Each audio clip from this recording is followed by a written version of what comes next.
సువార్త, దయ చూపి దేవుని వార్త, కృప చూపి క్రీస్తు సువార్త, దయ చూపి దేవుని వార్త, రక్షించే రారాజు వార్త, క్షమించే పరిశుద్ధ వార్త, రక్షించే రారాజు వార్త, క్షమించే పరిశుద్ధ వార్త, కృపావార్త, కృపావార్త, కృపావార్త.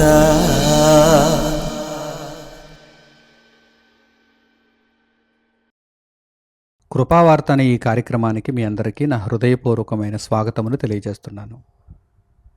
పరిశుద్ధుడైన దేవుని గూర్చి, యేసుక్రీస్తు ప్రభు యొక్క రక్షణను గూర్చి ఉన్నతమైనటువంటి సంగతులను ఈ కార్యక్రమం ద్వారా మనం నేర్చుకుంటున్నాం. అందులో భాగంగా ఆగూరు గారు పలికినటువంటి దేవోక్తులను ఒక వరుస క్రమంలో మనం ధ్యానం చేస్తున్నాం. ప్రస్తుతానికి మనము సామెతలు గ్రంథము 30వ అధ్యాయము 21వ వాక్యం దగ్గరకు వచ్చాం. ఈరోజు మనము ధ్యానించే వాక్య భాగం ఏమిటంటే సామెతలు గ్రంథము 30వ అధ్యాయము 21వ వాక్యం నుండి 23వ వాక్యం వరకు ఆగూరు గారు పలికినటువంటి దేవోక్తులను మనము ధ్యానం చేస్తున్నాం. చక్కగా పరిశుద్ధ గ్రంథాన్ని తెరిచి ఈ వాక్య భాగాన్ని మొట్టమొదట మీరు చూడండి. సామెతలు గ్రంథము 30వ అధ్యాయము 21వ వాక్యం నుండి, భూమిని వనకించినవి 3 కలవు, అది మోయలేనివి 4 కలవు. అవేవనగా రాజరికమునకు వచ్చిన దాసుడు, కడుపు నిండా అన్నము కలిగిన మూర్ఖుడు, కంటకురాలయ్యుండి పెండ్లి అయిన స్త్రీ, యజమానురాలికి హక్కుదారులైన దాసి. ప్రియులారా, ఇక్కడ ఆగూరు గారు చక్కగా ఈ భూమి మీద భయంకరమైనటువంటి విషయాలు ఏమైనా ఉన్నాయంటే ఇదిగో ఇవే అని తెలియజేస్తున్నారు. ఒక 3-4 విషయాలు ఉన్నాయని తెలియజేస్తున్నారు. భూమిని వనకించినవి, అది మోయలేనివి అని మాట్లాడుతున్నారు ఆయన. అంటే ఈ విషయాలు ఈ భూప్రపంచంలో అత్యంత భయంకరమైనటువంటి విషయాలు, భూమికే పెను ప్రమాదాన్ని తీసుకొచ్చేటువంటి విషయాలు. భూమికి పెను ప్రమాదం అంటే భూ నివాసులకు పెను ప్రమాదం అని అర్థం. భూమికి పెను ప్రమాదం అంటే భూమి మీద ఉన్నటువంటి వారికి పెను ప్రమాదం అని అర్థం. భూమిని వనకించినవి అంటే భయంకరమైనటువంటి విషయాలు. అలాగే భూమి మోయలేనివి, భరించలేనివి ఒక 3-4 విషయాలు ఉన్నాయి. వాటిని ఇప్పుడు నేను ప్రస్తావిస్తున్నానని ఆగూరు గారు తెలియజేస్తున్నారు. ఏమిటవి? మొట్టమొదట ఆ జాబితాలో మనకు కనిపిస్తున్నది ఏంటి? రాజరికమునకు వచ్చిన దాసుడు. రాజరికంలో ఎవరుండాలి? రాజే ఉండాలి, దాసుడు ఉండకూడదు. ఈ విషయాన్ని మీరందరూ కూడా చక్కగా ఆలోచించాలి, అర్థం చేసుకోవాలి. అర్థం చేసుకోవడానికి ప్రయత్నం చేయండి. అర్థం చేసుకోవడానికి చాలామంది ఏమనుకుంటారంటే, మరి అణగారిపోయినటువంటి వారు ఎప్పుడు అధికారాన్ని చేపడతారు అని అనుకుంటూ ఉంటారు. అణగారిపోయినటువంటి వారు ఎప్పుడు అధికారాన్ని చేపడతారు, కనుక అణగారిపోయినటువంటి వారికి అధికారాన్ని ఇచ్చేయాలి అని అనుకుంటూ ఉంటారు. అది ఒకంత నిజమైనా పూర్తిగా నిజం కాదు. ఎందుకు ఈ మాటలను నేను తెలియజేస్తున్నానంటే, ఏదైనా ఒక పదవిని చేపట్టాలంటే దానికి తగినటువంటి అర్హత ఉండాలి. అంతే తప్ప లోక సంబంధమైనటువంటి మిగిలిన విషయాలను చూపించి మనము ఆ పదవిలో ఎవరినో తీసుకొచ్చి కూర్చోబెట్టకూడదు. మీకు అర్థమవుతుందా? ఏదైనా ఒక పదవి ఉందంటే దానికి ఒక బాధ్యత ఉంటుంది, దానికి ఒక పని ఉంటుంది. అక్కడ కూర్చోవలసినటువంటి వ్యక్తికి కొన్ని అర్హతలు ఉండాలి. ఆ అర్హతను సంపాదించిన నాడు కూర్చోబెట్టండి. ఆ అర్హతను సంపాదించే విధంగా తర్ఫీదునివ్వండి. అణగారిపోయినటువంటి వారికి తర్ఫీదునివ్వండి. నిజంగా అర్హత సంపాదించారా, ఆ సామర్థ్యం వచ్చేసిందా, అప్పుడు కూర్చోబెట్టండి.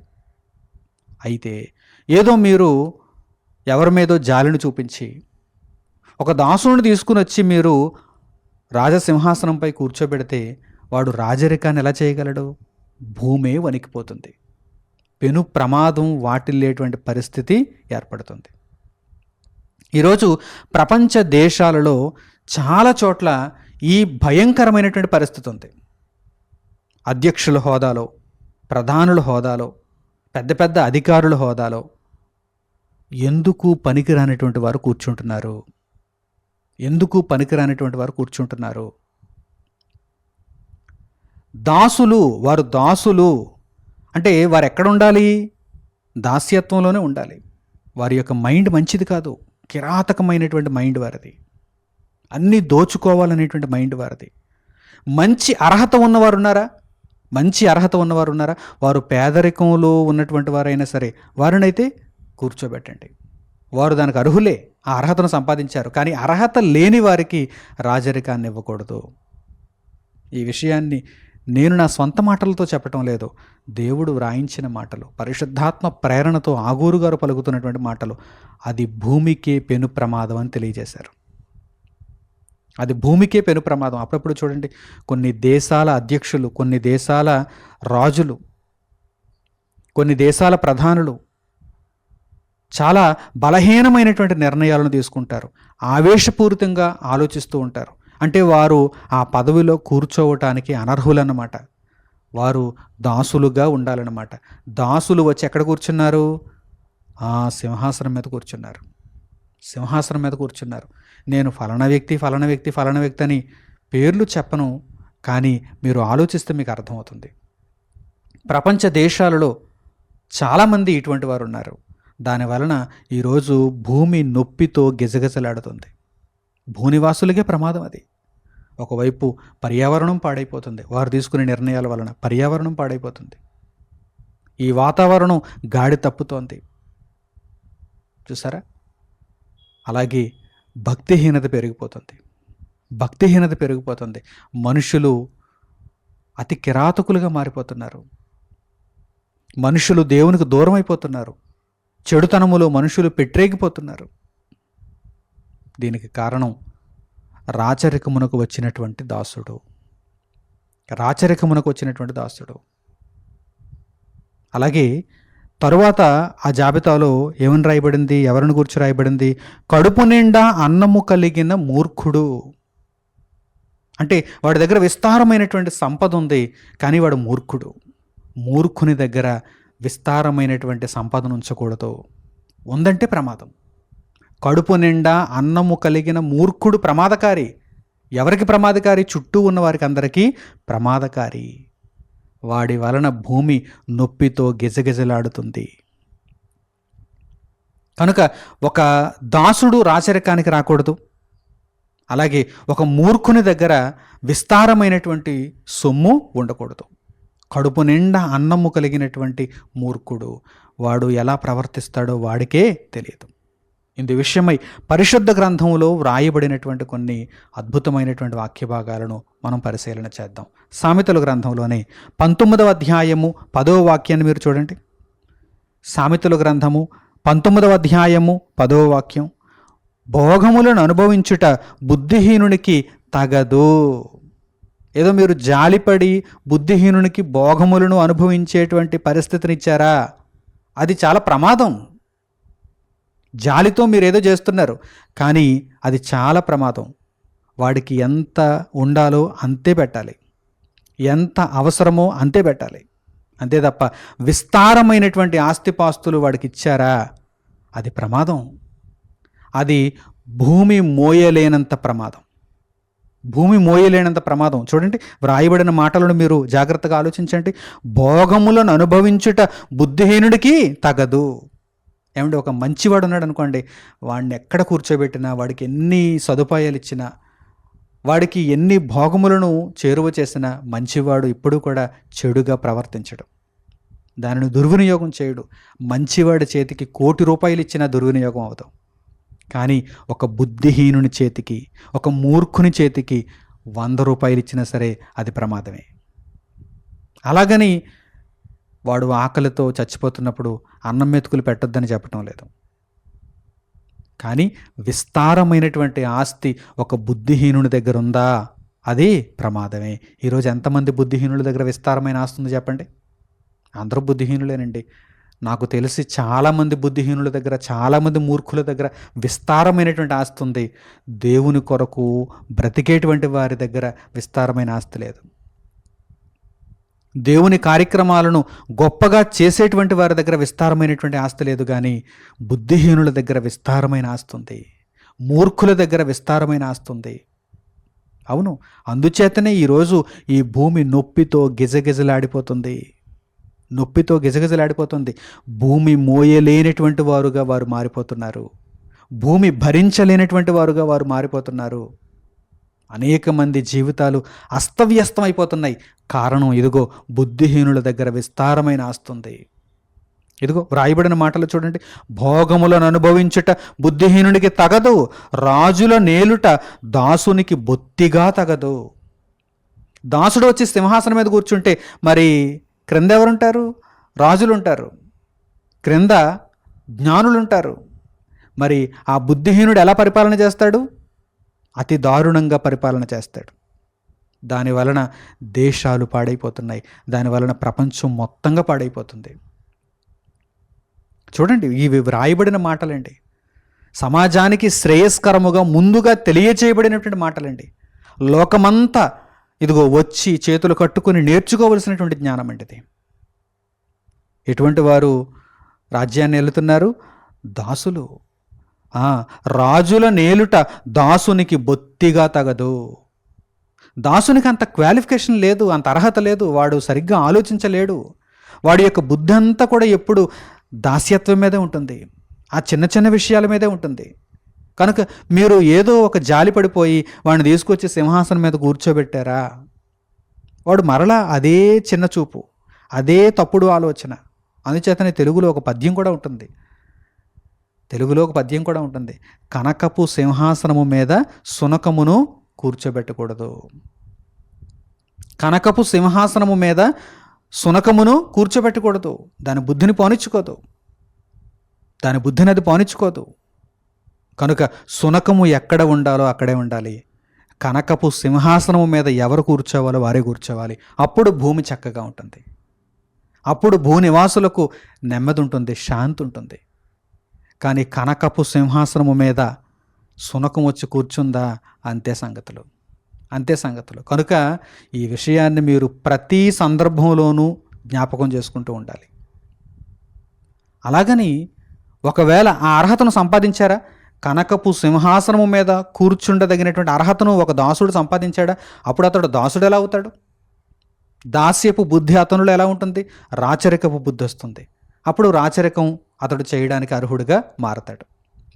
ఒక వ్యక్తిని ఎప్పుడూ అలాగే ఉండాలని నేను కోరుకోవటం లేదు, కానీ అర్హత లేనటువంటి వ్యక్తిని మీరు సింహాసనం మీద కూర్చోబెట్టడం తగదు అని దేవుడు చెబుతున్నాడని తెలియజేస్తున్నాను. జాగ్రత్తగా ఈ విషయాన్ని మీరు అర్థం చేసుకోవాలి. కనుక మనలో ప్రతి ఒక్కరూ కూడా ఏదో నేను అధికారాన్ని చెలాయించేయాలి, ఏదో నేను పెద్ద పొజిషన్లోనికి వెళ్ళిపోవాలి అని అనుకోవడం కంటే, ఆ అధికారాన్ని నేను చేపట్టడానికి తగిన అర్హతను సంపాదించాలని కష్టపడడం మంచిది. అర్హత మీ దగ్గర ఉంటే అధికారం ఆటోమేటిక్గా వస్తుంది. అంతేనా కదా చెప్పండి? అర్హత మన దగ్గర ఉంటే మనకు ఆ అధికారం ఆటోమేటిక్గా వస్తుంది. ఆ అర్హతను సంపాదించుకోవాలి, ఆ నాణ్యతను సంపాదించుకోవాలి, ఆ బుద్ధిని, ఆ వివేకాన్ని సంపాదించుకోవాలి. అది చేత కాదు, మనకి అది చేత కాదు, అడ్డంగా ఎక్కేయాలనుకుంటాం అంతే. అంతేనా? మనకు ఏదో ఒక పద్ధతిలో ఆ పెద్ద పొజిషన్ వచ్చేయాలి, ఆ అధికారాన్ని నేను చేజెక్కించేసుకోవాలి అని అనుకుంటాం, కానీ దౌర్జన్యంగా ఆలోచన చేస్తాం. కానీ కష్టపడి ఆ అర్హతను సంపాదించుకొని నేను అక్కడ కూర్చోవటానికి అన్ని విధాల సరిపోయిన వాడను, సరిపోయిన దానను అనిపించుకోవడానికి ప్రయత్నం చేయాలి అని ఎప్పుడైనా ఏనాడైనా ఆలోచన చేశామా? అపవాది అయిన వాడు తప్పుడు ఆలోచనలు మనలో పుట్టిస్తాడు. వెళ్ళి నీవు ఆ అధికారాన్ని చేజిక్కించేసుకో అని చెబుతాడు. అంతే తప్ప ఆ అధికారాన్ని చేజిక్కించుకోవడం కోసం నీవు ప్రయత్నించు, నువ్వు మారు, నీవు ట్రాన్స్ఫార్మ్ అవ్వాలి అని ఎప్పుడైనా మనకు అపవాది అయిన వాడు నేర్పిస్తాడా? దేవుడు చెబుతున్నాడు, దేవుడు నేర్పిస్తున్నాడు. ఈ మాటలన్నిటినీ ప్రకటింపజేయటంలో ఆయన ఉద్దేశం ఏంటి? నిన్ను మనందరిని మార్చాలని, అంతే తప్ప మనల్ని ఏదో ఆయన కించపరచాలని కాదు, దూరంగా ఉంచాలని కాదు. నీవు దాసుడుగా ఉండిపోకు, నీవు రాజుగా మారు, అప్పుడు రాజరికం నీకు వస్తుంది. కానీ లోకంలో ఏం జరుగుతుందంటే, మరి అపవాది యొక్క అధికారమే కదండి చలామణి అవుతుంది. లోకంలో పరిస్థితి ఎలా ఉంటుందంటే, రాచరికంలోనికి దాసుడే వస్తాడు. ఇదిగో రాజులు నేలతాడు, వాడు రాజులు నేలతాడు దాసుడు. అది దాసునికి బొత్తిగా తగదు. కడుపు నిండా అన్నము కలిగినటువంటి మూర్ఖుడు చాలా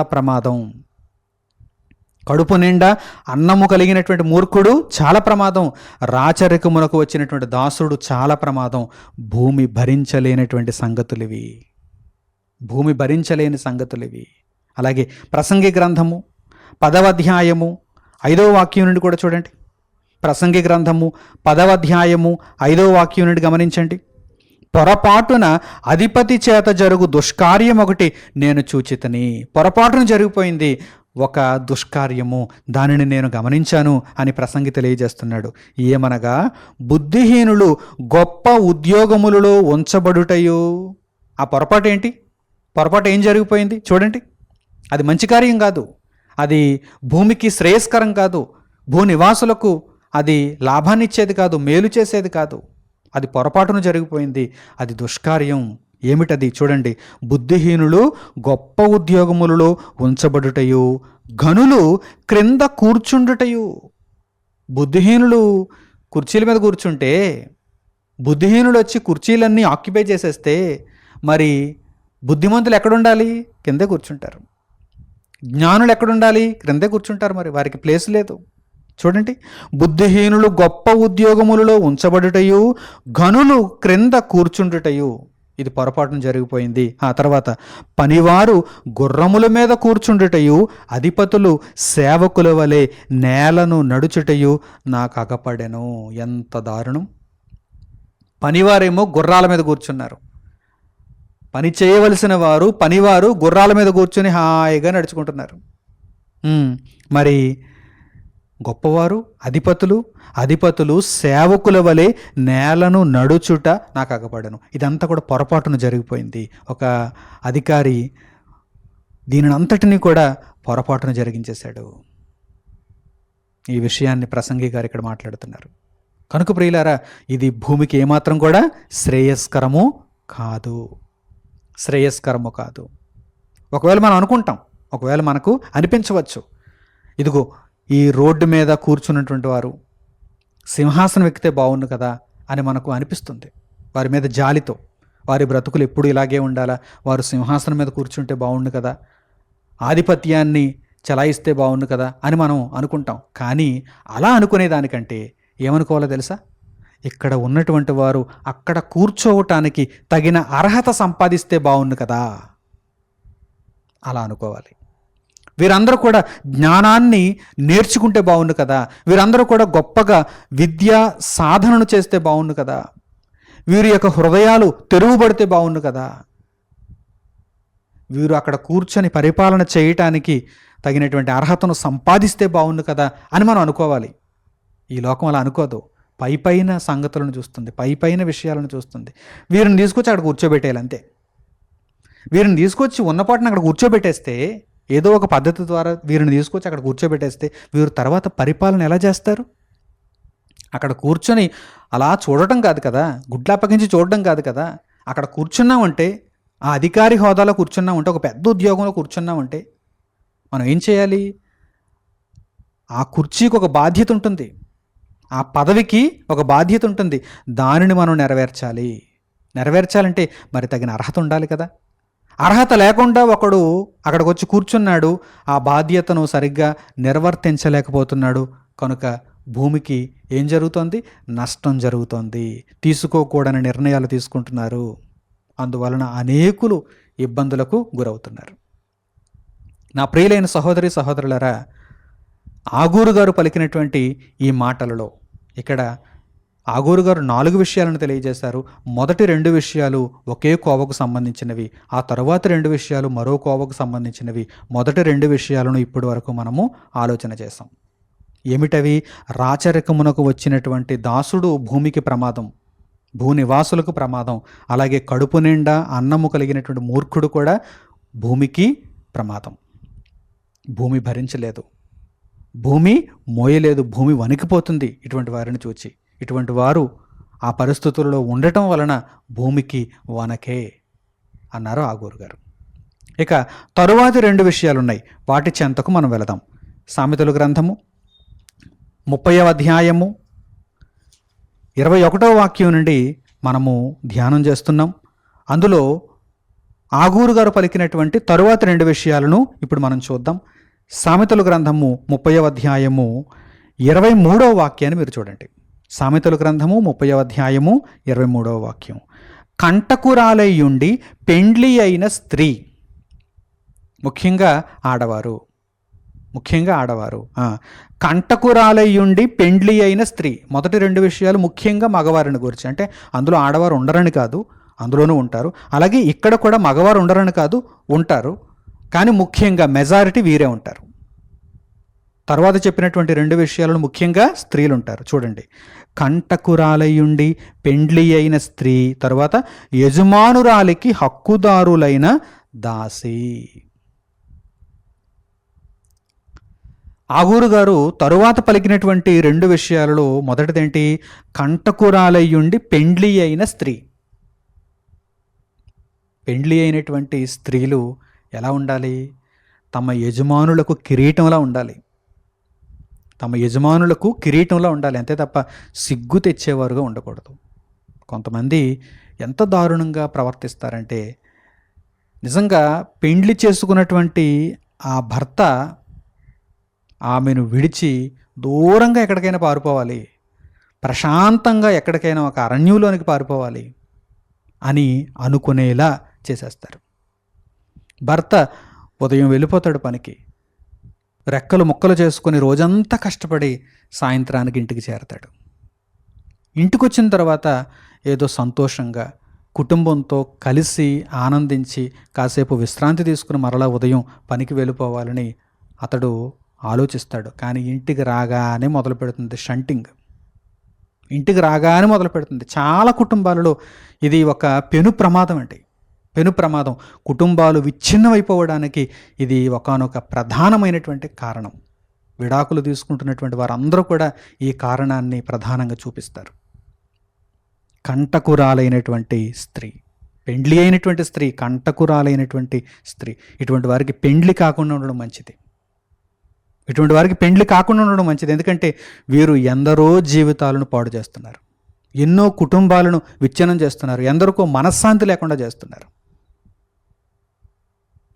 రోజంతా ఆలోచించుకుంటుంది అనమాట. ఇంట్లో కూర్చొని రోజంతా ఆలోచించుకుంటుంది. వస్తాడు, నా పెనిమిటి వస్తాడు సాయంత్రానికి. వచ్చిన తర్వాత ఎలా నేను అతనిని విధ్వంసకరమైనటువంటి మాటలతో, సూటిపోటి మాటలతో, నా ప్రవర్తనతో, నా చేష్టలతో ఇబ్బంది పెట్టాలి, విసుగొచ్చేలా చేయాలి అని డే అంతా కూడా ఆలోచించుకుంటుంది. ఆ పగటి కాలం అంతా మరి పని పాట ఏముంది? ఇంట్లో పనులే కదా. బయటకు వెళ్ళి ఉద్యోగం చేసేవారు కొంతమంది ఉంటారు, కానీ చాలామంది ఇంట్లో ఉండి ఇలా ఆలోచించుకుంటున్నటువంటి వారు ఉంటారు. కంటకురాలయ్యుండి పెండ్లి అయిన స్త్రీలుగా చాలామంది ఉంటున్నారు. అందరూ ఉంటారని నేను చెప్పడం లేదు. కొంతమంది స్త్రీలు ఎంత చక్కని వారు ఉంటారంటే, వారి యొక్క పెనిమిటికి, వారి ఇంటి యజమానులకు కిరీటంగా ఉంటారు, నెత్తిని పెట్టుకునేటువంటి కిరీటంగా ఉంటారు. కానీ చాలామంది ఎలా ఉంటారంటే కంటకురాలుగానే ఉంటారు. కంటకురాలు అంటే తెలుగు డిక్షనరీలో మీరు వెతకండి. కంటకురాలు అంటే దానికి డైరెక్ట్ నిర్వచనం ఇవ్వబడింది, స్త్రీ అని ఇవ్వబడింది. మీరు తెలుగు డిక్షనరీలో చూస్తే కంటకురాలు అంటే ఒక స్త్రీ, కంటకము కలిగినది, కంటకము ప్రవర్తనతో ఉండేది అంటే స్త్రీ అని ఇవ్వబడింది డైరెక్ట్గా.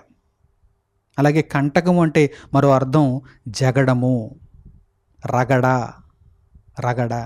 కొన్ని కుటుంబాలలో చూడండి, ఇక సాయంత్రం 6-7 అయినటువంటి ఆ ప్రాంతం వచ్చేసరికి పగలంతా బాగానే ఉంటారు. ఎందుకంటే పెనిమిటి పనికి వెళ్ళిపోతాడు, ఏమి ఇంట్లో పనులతో నిమగ్నం అయిపోతుంది. కానీ ఎప్పుడైతే ఇతడు ఇంటికి వచ్చాడో అప్పుడు మొదలవుతుంది గొడవ. అందుకే చాలామంది మద్యానికి కూడా బానిసలైపోతున్నారు. పెనిమిట్లు మద్యానికి బానిసలైపోతున్నారు. నేను ఇంటికి వెళ్ళిన తర్వాత ఆ కంటకురాలతో ఈ బాధపడే కంటే ముందుగానే ఒక చొక్కేసుకుని, అంటే ఆ మద్యం సేవించి ఇంటికి వెళ్తే ఏ గొడవ ఉండదు కదా, ప్రశాంతంగా ఉంటుంది కదా అనేటువంటి భావన వారిలో పుడుతుంది. దీనివలన భూమికి వణకు చూడండి, భూమికి వణకు. కంటకురాలైనటువంటి పెండ్లి అయిన స్త్రీ భూమిని వణికించేస్తుందా? అవును, భూమిని వణికించేస్తుంది. చూడండి, పరిశుద్ధ గ్రంథంలో ఉన్నటువంటి మాటలను ఇప్పుడు మీరు జాగ్రత్తగా పరిశీలించండి. అటువంటి వారు ఉంటారో లేదో మీరు జాగ్రత్తగా పరిశీలించండి. ఒకవేళ ఈ వాక్యాన్ని వింటున్నటువంటి మీలో ఎవరైనటువంటి వారు ఉన్నారా? కంటకురాలయ్యుండి పెండ్లి అయినటువంటి స్త్రీలుగా ఎవరైనా ఉన్నారా? జాగ్రత్తగా ఈ వాక్య భాగాన్ని అర్థం చేసుకోండి. మీ ప్రవర్తనను మార్చుకోవటానికి ప్రయత్నించండి, సరిచేసుకోవడానికి ప్రయత్నం చేయండి. చూడండి, సామెతల గ్రంథము 21వ అధ్యాయము 9వ వాక్యాన్ని మొదట మీరు చూడండి. సామెతల గ్రంథము 21వ అధ్యాయము 9వ వాక్యం. గయ్యాలితో పెద్ద ఇంట నుండుట కంటే మిద్దె మీద ఒక మూలను నివసించుట మేలు. గయ్యాలితో పెద్ద ఇంట్లో ఉండక్కర్లేదు. ఒక పెద్ద సింహాసనం, ఒక పెద్ద ఇల్లు, ఒక పెద్ద బంగ్లా, ఒక పెద్ద మంచం, ఇవేం అక్కర్లేదు. ఏమండి? గయ్యాలితో ఒక పెద్ద ఇంట ఉండుట కంటే ఎక్కడ ఉండడం మేలు? ఒక మిద్దె మీద ఒక మూలను కూర్చోవడం మేలు. చూడండి, వ్రాయబడిన మాటలు చూడండి. మిద్దె మీద ఒక మూలను నివసించటం మేలు. చీకటిలో మిద్దె మీద ఒక మూలను నివసించటం మేలు. అంటే అంత భయంకరమైనటువంటి రగడ అక్కడ ఉంటుందన్నమాట, ఆ జగడం అక్కడ ఉంటుందన్నమాట. గయ్యాలితో చాలా ప్రమాదం, గయ్యాలి భార్యతో చాలా ప్రమాదం. కనుక చాలామంది అందుకే దూరంగా వెళ్ళిపోవడానికి ప్రయత్నం చేస్తారు. ప్రశాంతత కోసం కుటుంబాన్ని పోషిస్తున్నటువంటి యజమాని ప్రశాంతత కోసం దూరంగా వెళ్ళిపోవడానికే ప్రయత్నం చేస్తాడు. ఎందుకు అంటే గయ్యాలితో బాధను భరించలేక. ఇంకా చూడండి, సామెతల గ్రంథము 21వ అధ్యాయము 19వ వాక్యాన్ని చూడండి. సామెతల గ్రంథము 21వ అధ్యాయము 19వ వాక్యం. ప్రాణము విసికించు జగడగొండి దానితో కాపురము చేయుట కంటే అరణ్య భూమిలో నివసించుట మేలు. చూసారా, అడవికి పారిపోదాం, అరణ్యంలోనైనా బ్రతుకు జీవుడా అంటూ బ్రతికేద్దాం, అంతే తప్ప ఈ ప్రాణము విసిగించేటువంటి జగడగొండి దానితో కాపురం చేయలేను బాబోయ్ అంటున్నారు. ఈ రోజుల్లో చాలామంది అండి, పెండ్లి ఎంత అంగరంగ వైభవంగా జరుగుతోందో దానికి విరుద్ధంగా, దానికి భిన్నంగా 1 సంవత్సరం తిరిగేసరికి కోర్టుల చుట్టూ తిరుగుతున్నారు.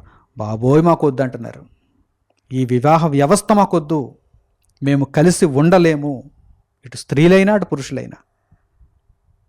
కొన్ని సందర్భాలలో పురుషులు కూడా అటువంటి వారు ఉంటారు. అందుచేతనే చెబుతున్నాను, మెజారిటీ ఇక్కడ స్త్రీలు ఉంటారు కనుక ఇక్కడ ఆ వాక్య భాగం ఆ విధంగా వ్రాయబడింది. కానీ స్త్రీలలో మంచివారు ఉండరని కాదు, స్త్రీలలో మంచివారు కూడా ఉంటారు. కానీ చాలామంది ఇటువంటి వారుగా ఉంటారు. ఏదో సాధించాలనుకుంటారు. ప్రేమతో నా భర్తను నేను సన్మానించాలి, గౌరవించాలి, నా భర్త నాకు అధిపతి, నాకు యజమాని, అతడు చెప్పినటువంటి మాటను నేను వినాలి, అతన్ని ఎల్లప్పుడూ నేను గౌరవభావంతో చూడాలి, అంతే తప్ప కించపరిచేటువంటి స్వభావంతో కాదు అని చాలామంది ఆలోచించారండి. నాకేం తక్కువ అని ఆలోచిస్తారు. నేనెందుకు పడాలి, నేనెందుకు గౌరవించాలి, మేమిద్దరం ఈక్వలే కదా, నేనెందుకు గౌరవించాలి, నాకు అధిపత. కొంతమంది సంపాదిస్తుంటారు, సంపాదించేటువంటి స్త్రీలలో కూడా ఈ భావన ఉంటుంది. నేనెందుకు తగ్గాలి, నేనెందుకు మాట పడాలి. చూసారా, కనుక ఈ విధమైనటువంటి ప్రవర్తనలు ఆలుమగలలో రావటం చేత కుటుంబాలు విచ్ఛిన్నమైపోతున్నాయి. అసలు అటువంటి ప్రవర్తన ఉండేవారు వివాహం చేసుకోకుండా ఉండడం మంచిది. వివాహం చేసుకోమని మిమ్మల్ని ఎవరు బలవంత పెట్టారు, ఎవరు బ్రతిమిలాడారు, ఎవరు బలవంత పెట్టారు? వివాహం చేసుకోకండి. అటువంటి మనస్తత్వం ఉన్నవారు వివాహం చేసుకోకండి, అవసరం లేదు. మీరు విడిగా ఉండడం మంచిది, మీరు ఒంటరిగా ఉండడం మంచిది. ఎలాగూ సంవత్సరం అయిన తర్వాత విడిగానే ఉంటారు కదా, ఎలాగూ మీ యొక్క హృదయాలోచనలు పొసగవు కనుక ఎలాగో మీరు విడిగా బ్రతకాల్సిందే. అటువంటిది ఏదో గౌరవంగా ముందే విడిగా బ్రతకచ్చు కదా. చూస్తారా, ఇంత పెను ప్రమాదం. భూమికే భారం అన్నాడు ఆగోరు. భూమికే భారం. చూడండి, ప్రాణము విసికించు జగడగొండి దానితో కాపురము చేయుట కంటే అరణ్య భూమిలో నివసించుట మేలు. అరణ్యానికి పారిపోదాం అనుకుంటున్నాడు మనిషి, భర్త. చూస్తారా, అంత దారుణమైనటువంటి ప్రవర్తనతో చాలామంది ఉంటారు. అలా ఉండేవారిలో మీలో ఎవరైనా ఉన్నారేమో ఒకసారి గమనించుకోండి. అవును, నన్ను గురించి కూడా చుట్టుపక్కల వారందరూ కూడా అలాగే అంటున్నారు. చాలామంది నాకు ఈ విషయాన్ని చెప్పారు. ఇప్పుడు దేవుడు చెప్పాడు కనుక నా ప్రవర్తన నేను సరి చేసుకోవాలి. నేను ఇక మీదట గయ్యాలిగా ఉండకూడదు, నేను ఇక మీదట జగడగొండిదానిగా ఉండకూడదు, నేను దేవునికి లోబడాలి, నా భర్తను గౌరవించాలి, నేను నా కుటుంబంలో ఒక యోగ్యురాలుగా ఉండాలి అనేటువంటి విషయాన్ని మీరు జ్ఞాపకంలో ఉంచుకోవడం మంచిది.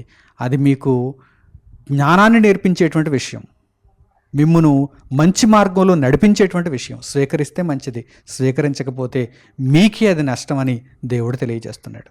అలాగే 27వ అధ్యాయము సామెతల గ్రంథము 27వ అధ్యాయము 15వ వాక్యాన్ని చూడండి. సామెతల గ్రంథము 27వ అధ్యాయము 15వ వాక్యం, ముసురు దినమున ఎడతెగక కారు నీళ్లును గయ్యాలి అయిన భార్యయు సమానము. ముసురు పట్టిందనుకోండి, వర్షం ముసురు పట్టిందనుకోండి, ఎడతెగక అలా వర్షం పడుతూనే ఉంటుంది. ముసురు దినమున ఎడతెగక కారు నీళ్ళు ఎలాగైతే ఉంటాయో అలాగే గయ్యాలి అయినటువంటి భార్య కూడా అలా సనుగుతూనే ఉంటుంది, అస్సలు ఆపదు, సనుగుతూనే ఉంటుంది. ఆ ఆలోచన అస్సలు ఆపదు, విరుద్ధమైనటువంటి ఆలోచనలను అస్సలు ఆపదు, అలా నసుగుతూనే ఉంటుంది, సనుగుతూనే ఉంటుంది. పోనీ తీరా ఏమన్నావు అని అడిగామనుకోండి, ఏమీ లేదు, ఏమీ లేదు. చూసారా, ముసురది, అదొక ముసురు పట్టేసింది. ముసురు దినమున ఎడతెగక కారు నీళ్లును గయ్యాలి అయినటువంటి భార్యయు ఈక్వల్, సమానము. ఇటువంటి వారి వలన భూమికి ఏమైనా ప్రయోజనమా? ఇటువంటి వారి వలన సమాజానికి ఏమైనా శ్రేయస్కరమా? లేదు, ఎప్పటికీ ఉండబోదు. కనుక వారు తమ ప్రవర్తనను మార్చుకోవాలి. దేవుడు అటువంటి వారిని హెచ్చరిస్తున్నాడు, ఇదిగో మీరు ఇలా ఉండడం మంచిది కాదు, మీ ప్రవర్తనను మీరు మార్చుకోండి, దేవునికి లోబడండి, దేవుని చిత్తానుసారంగా నడుచుకోవడానికి ప్రయత్నం చేయండి, ప్రభువును సంతోషపెట్టడానికి ఆలోచన చేయండి. మీ ఎదుట ప్రభువు కార్యాలు చాలా ఉన్నాయి, మీరు సత్కార్యములను ఏం పూర్తి చేశారు, మీరు దేవుని కొరకు బ్రతకండి అని దేవుడు తెలియజేస్తున్నాడు. కనుక ఏ ఒక్కరూ కూడా ఈ విధమైనటువంటి మనుష్యులుగా ఉండకూడదని దేవుడు ఈ వాక్య భాగం ద్వారా హెచ్చరిస్తున్నాడు. కంటకురాలై ఉండి పెండ్లి అయిన స్త్రీలుగా మీరు ఉండకూడదు. మరి ఎలా ఉండాలి? ఎలా ఉండాలో కూడా దేవుడు చెప్పాడు. ఎలా ఉండాలో కూడా ఒక్కసారి ఎలా ఉండాలో వ్రాయబడినటువంటి వాక్య భాగాన్ని చూడండి. సామెతల గ్రంథము 12వ అధ్యాయము 4వ వాక్యాన్ని చూడండి. మంచి స్త్రీలు, యోగ్యులైనటువంటి స్త్రీలు ఎలా ఉంటారో చూడండి. సామెతల గ్రంథము 12వ అధ్యాయము 4వ వాక్యం, యోగ్యురాలు తన పెనిమిటికి కిరీటము. పెనిమిటి దూరంగా ఎక్కడికో అరణ్యానికి పారిపోదాం అనుకోడు. ఎలా ఉంటుంది? యోగ్యురాలైనటువంటి పెండ్లి అయిన స్త్రీ ఎలా ఉంటుంది చూడండి. యోగ్యురాలు తన పెనిమిటికి కిరీటము, సిగ్గు తెచ్చినది వాని ఎముకలకు కుళ్ళు. అత్యంత ప్రమాదకరం, వారు అత్యంత ప్రమాదకరం. కుటుంబాలను విచ్ఛిన్నం చేస్తున్నారు, నిర్వీర్యం చేస్తున్నారు. కొంతమంది అయితే అక్రమ సంబంధాలు, అవి కూడా వెలుగులోనికి వస్తున్నాయి. కనుక ఈ అన్ని విషయాలలో కూడా మీలో ఎవరైతే సరిచేసుకోవలసిన వారు ఉన్నారో వెంటనే సరిచేసుకోవడం చాలా ఉత్తమం. మీరు యోగ్యురాలుగా ఉండాలి. యోగ్యురాలు ఎలా ఉంటుంది? తన పెనిమిటికి ఒక కిరీటముగా ఉంటుంది, నెత్తిన పెట్టుకునేటువంటి కిరీటముగా ఉంటుంది. అయితే సిగ్గు తెచ్చినది కూడా ఉంటుంది. సిగ్గు తెచ్చినది వాని ఎముకలకు కుళ్ళు. కనుక ఎలా ఉండాలనుకుంటున్నారో మీరు నిర్ణయించుకోవాలి. ఎలా ఉండాలని దేవుడు తెలియజేశాడో మీకు చెప్పాను. దేవుని యొక్క నిర్ణయాన్ని, దేవుని యొక్క ఆలోచనను మీ ముందుంచాను. ఎలా ఉండాలనుకుంటున్నారో మీరే నిర్ణయించుకోవాలి. ఇక ఆగూరు గారు పలికినటువంటి ఈ జాబితాలో 4వ విషయం ఏంటి చూద్దాం. సామెతల గ్రంథము 30వ అధ్యాయము 23వ వాక్యాన్ని, చివరి భాగాన్ని మనం ఇప్పుడు చూద్దాం. సామెతల గ్రంథము 30వ అధ్యాయము 23వ వాక్యంలో చివరి భాగాన్ని చూడండి. యజమానురాలికి హక్కుదారులైన దాసి. యజమానురాలు ఉంది, ఒక దాసి ఉంది, కానీ యజమానురాలుకి హక్కుదారులైపోయింది దాసి. ఇది కూడా ముందు మనము చెప్పుకున్నట్టే, పురుషుల విభాగంలో మనం ముందు చెప్పుకున్నట్టే. ఏం చెప్పుకున్నాం? రాచరికమునకు వచ్చినటువంటి దాసుడు, కడుపు నిండా అన్నము కలిగినటువంటి మూర్ఖుడు ఎట్టి మాదిరిగా ప్రమాదకరమో భూమికి, అలాగే యజమానురాలికి హక్కుదారులైనటువంటి దాసి కూడా అంతే ప్రమాదకరం. దాసి దాసి స్థానంలోనే ఉండాలి, యజమానురాలి స్థానంలోనే ఉండాలి.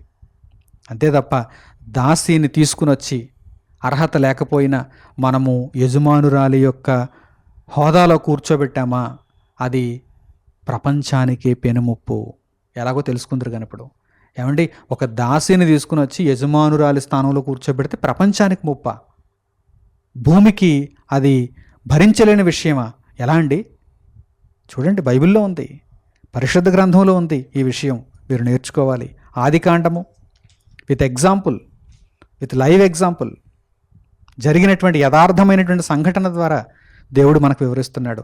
ఒక దాసి యజమానురాలికి హక్కుదారులైపోతే ఎలా ఉంటుందో పరిస్థితి దేవుడు రాయించాడు. ఆదికాండము 16వ అధ్యాయము 1వ వాక్యం నుండి చూడండి. ఆదికాండము 16వ అధ్యాయము 1వ వాక్యము నుండి, అబ్రాము భార్య అయిన సారయి అతనికి పిల్లలు కనలేదు, ఆమెకు హాగరు అను ఐగుప్తీయురాలైన దాసి ఉండెను. అబ్రహాము సారా వీరిద్దరూ భార్యాభర్తలు. అయితే సారా గారికి ఒక దాసి ఉంది. ఈ దాసి ఎవరు? ఈ దాసి ఏ వంశస్థురాలు, ఏ ప్రదేశం నుండి వచ్చింది? ఐగుప్తీయురాలైనటువంటి హాగరు అనేటువంటి ఒక దాసి ఉంది. కాగా సారయి, ఇదిగో నేను పిల్లలు కనకుండా యెహోవా చేసి ఉన్నాడు, నీవు దయచేసి నా దాసితో పొమ్ము, ఒకవేళ ఆమె వలన నాకు సంతానము కలుగవచ్చునని అబ్రాముతో చెప్పెను. అబ్రాము సారయి మాట వినెను.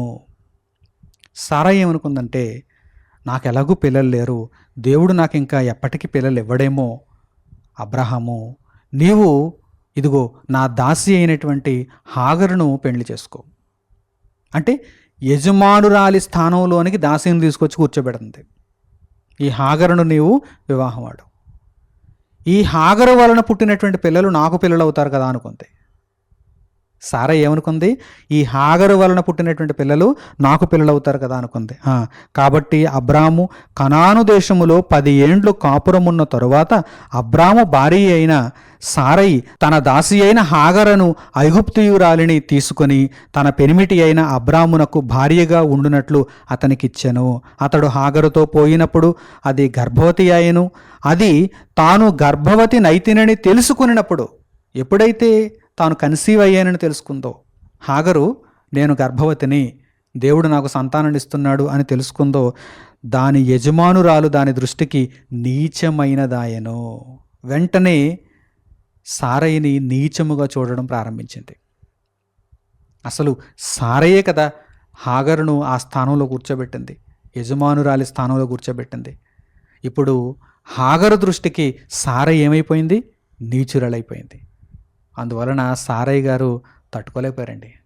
చూడండి తర్వాత, అప్పుడు సారయి నా ఉసురు నీకు తగులును, అబ్రాముతో చెబుతున్నారు సారయ్య గారు, నా ఉసురు నీకు తగులును, నేనే నా దాసిని నీ కౌగిటికిచ్చిన తరువాత తాను గర్భవతి నైతినని తెలుసుకున్నప్పుడు నేను దాని దృష్టికి నీచమైన దానినైతిని, నేను గొడ్రాలనని చెప్పి నన్ను ఇప్పుడు నీచంగా చూస్తుంది. నాకును నీకును యెహోవా న్యాయము తీర్చునుగాక అని అబ్రాముతో అనెను. నాకును నీకును ఇదిగో దేవుడే ఉన్నాడు సాక్షిగా, ఆయనే న్యాయము తీర్చునుగాక అని సారయ్య గారు ఇక్కడ మాట్లాడుతున్నారు. ఈ సందర్భం కరెక్ట్గా యథావిధిగా మనకు సామెతల గ్రంథము 30వ అధ్యాయము 23వ వాక్యంలో ఆగూరు గారు పలికినటువంటి వాక్యాలకు సరిపోతుంది. అక్కడ ఆయన ఏమంటున్నారు? యజమానురాలికి హక్కుదారులైనటువంటి దాసి ఉండడం వలన అది భూమికి చాలా ప్రమాదము, భూమిని వణికించేస్తుంది. ఇప్పుడు మనము ఈ సందర్భం ద్వారా నేర్చుకున్నటువంటి సంగతులను బట్టి ఆలోచన చేయగలిగితే, యజమానురాలికి హక్కుదారులైనటువంటి దాసి అనగా ఇదిగో సారయి స్థానంలోనికి హాగరు వచ్చింది, దీనివలన భూమికి ఏ విధముగా ప్రమాదము అని అడిగితే, మరి హాగరు గారికి ఎవరు పుట్టారు? ఇష్మాయేలు పుట్టాడు.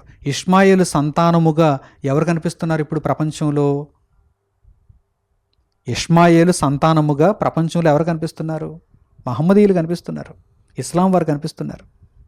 ఇప్పుడు వీరి వలన ప్రపంచానికి పెనుముప్పు ఉందా? ఉంది.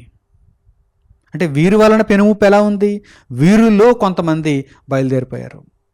వీరిలో కొంతమంది, వీరందరూ అని కాదు, వీరిలో కొంతమంది ఉగ్రవాదులు బయలుదేరిపోయారు, తీవ్రవాదులు బయలుదేరిపోయారు. ప్రపంచంలో అతి భయంకరమైనటువంటి సమస్య ఏదైనా ఉందంటే ఇదే కదండి. ప్రస్తుతం యుద్ధాలు, దేనిని ఆధారంగా చేసుకుని జరుగుతున్నాయి? ఇదిగో ఈ మతాన్ని ఆధారంగా చేసుకునే కదా జరుగుతున్నాయి. వారిని వీరు సుఖంగా బ్రతకనివ్వటం లేదు, వీరిని వారు సుఖంగా బ్రతకనివ్వటం లేదు. మహమ్మదీయులను మిగిలిన వారు సుఖంగా ఉండనివ్వటం లేదు, ఈ మహమ్మదీయులు కూడా మిగిలిన వారిని సుఖంగా ఉండనివ్వటం లేదు. అబ్రహాము నుండి వచ్చిన వారే, అబ్రహాము ద్వారా పుట్టిన వారే. ఒకరు దాసి సంతానం అయితే ఒకరు స్వతంత్రురాలి యొక్క సంతానము. ఇస్సాకు సంతానం ఒకరు, అలాగే ఇష్మాయేలు సంతానం ఒకరు. భూమికి వనకు, ఆలోచిస్తున్నారా? భూమికి వనకు. భూమి భరించలేకపోతుంది ఈ యుద్ధాలను, ఈ వైషమ్యాలను భూమి భరించలేకపోతుంది. ఆద్యం ఏమిటి? మొదలేమిటి? మూలం ఏమిటి? యజమానురాలికి హక్కుదారులైన దాసి. అంటే సారయ్య గారి స్థానంలోనికి హాగరు గారు రావటం ఇక్కడ పెనుముప్పుగా అవతరించింది. కనుక నా ప్రియులైనటువంటి సహోదరి సహోదరులారా, ఈ విషయాలను చక్కగా మీరు నేర్చుకోవాలి. నేర్చుకున్న పిదప ఇక మీదట దేవుడు మనలో ఆశించుచున్నదేమిటి, మన యొక్క బ్రతుకు విధానం ఎలా ఉండాలని దేవుడు కోరుకుంటున్నాడు. మనం ఎప్పుడూ కూడా దాసులుగా ఆలోచించాలని కాదు.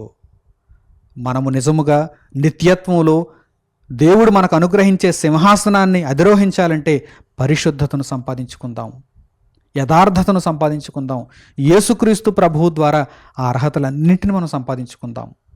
అలాగే యేసుక్రీస్తు ప్రభువునకు సంఘము ఏ విధంగా పోల్చబడింది? పెండ్లి కుమార్తెగా పోల్చబడింది, పెండ్లి కావలసినటువంటి కన్యకగా పోల్చబడింది. కనుక మనము కంటకురాలుగా ఉండకూడదు, ప్రభువును నిష్ఠురపెట్టువారముగా మనం ఉండకూడదు.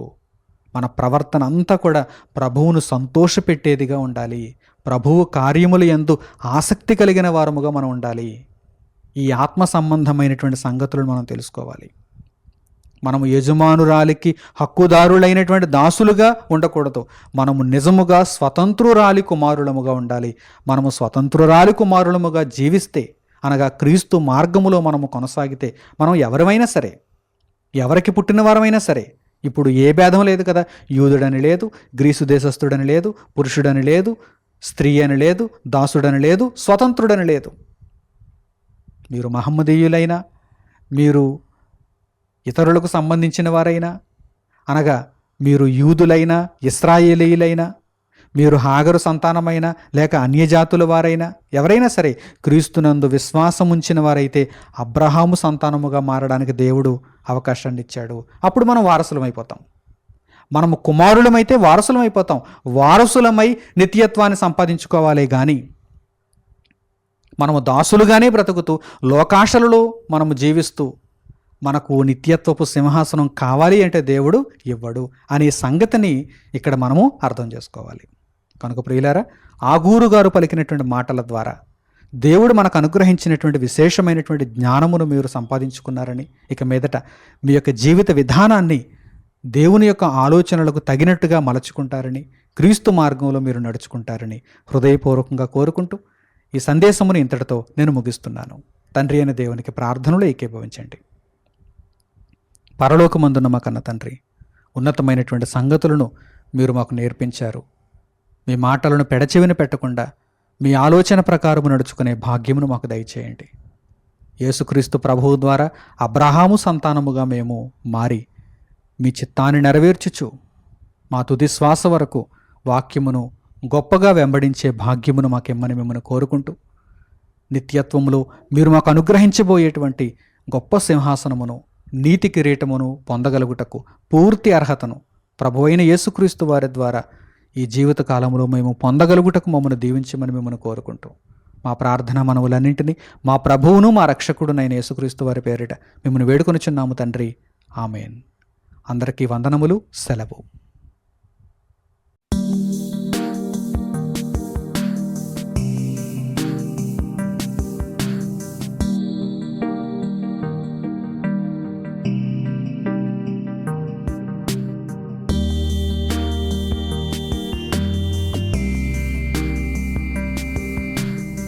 సహోదరులు మణికుమార్ గారు ప్రసంగించిన ఎన్నో ఆత్మ సంబంధమైన సంగతులను ఉచితంగా వీక్షించుటకు మా యూట్యూబ్ ఛానల్స్ను తప్పక దర్శించండి. మా సమాచారమును ఎప్పటికప్పుడు తెలుసుకొని ఆత్మీయ అభివృద్ధిని పొందవలనంటే మా యూట్యూబ్ ఛానల్స్ ను సబ్స్క్రైబ్ చేసుకోండి. సత్వర నోటిఫికేషన్ కొరకు సబ్స్క్రైబ్ బటన్ ప్రక్కన ఉన్న బెల్ సింబల్ ను క్లిక్ చేయండి. మరిన్ని వివరాలకు మీరు సంప్రదించవలసిన మా ఫోన్ నంబర్స్ 8978414178 మరియు 8333927666. ధన్యవాదములు.